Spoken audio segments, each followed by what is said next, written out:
Alors les universitaires, cela ose tout, c'est même à cela qu'on les reconnaît.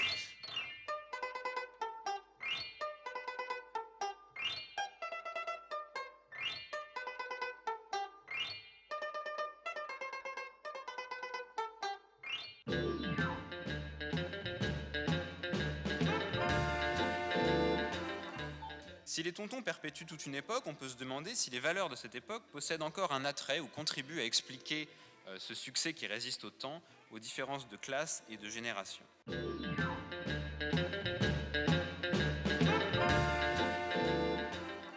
Il me semble qu'on ne peut pas totalement ignorer ici le fait que le film, ses auteurs, ses acteurs perpétuent la mémoire d'une culture masculine et patriarcale qui s'épanouit dans le cercle familial propice de longue date à la transmission des tontons et dans laquelle une partie du public, certainement, peut se projeter, se reconnaître, voire se rassurer face aux bouleversements contemporains. Il suffit pour s'en convaincre de relever que Lautner lui-même a pu relier après coup le souvenir du film à celui de la virilité à l'ancienne de Ventura et de constater le manque de distance critique envers le conservatisme du film dans la majorité des discours.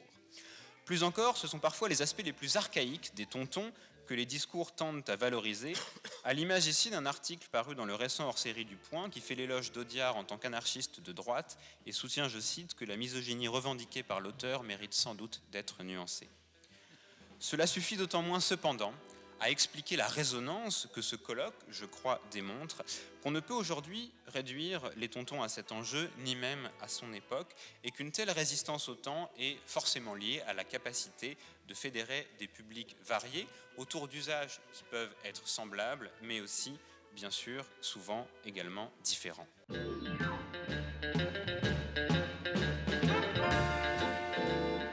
On peut interpréter ce film à travers un certain nombre de concepts que nous offre la théorie économique. Alors, donc, le principal, c'est la théorie des organisations, qui est, un aspect très important de notre discipline.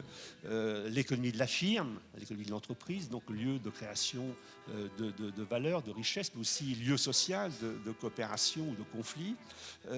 Donc, l'économie managériale, qui est un peu qui livre les recettes pour que l'entreprise soit plus performante, et aussi l'économie des droits de propriété. Donc là, on est en plein, puisqu'on touche au problème de l'usus, du fructus, de l'abusus fructus, c'est-à-dire la transmission, c'est ça, la transmission, c'est l'abusus fructus, c'est la possibilité de pouvoir muter les actifs, de les transférer, de les donner, de les liquider, etc.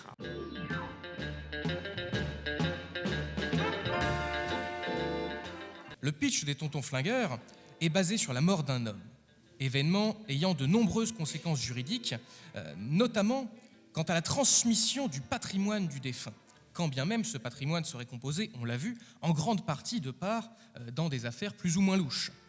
En effet, l'histoire que dépeint le film n'est rien de plus qu'une histoire de succession.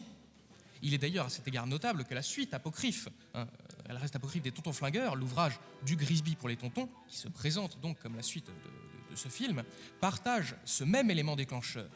Ainsi, il est résumé de la manière suivante. Monsieur Delafoy père se fait buter, l'Empire est de nouveau orphelin. Qui va devoir reprendre du service comme administrateur judiciaire? Monsieur Fernand.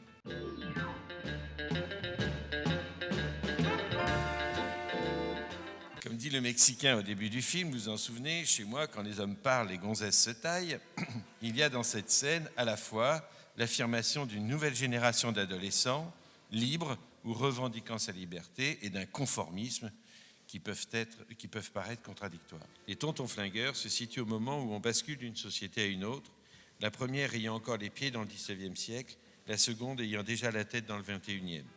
Mais comme le dit fort bien Jean, le majordome en sortant des flingues d'une boîte de gâteaux, il ne faut jamais se laisser démonter. Merci.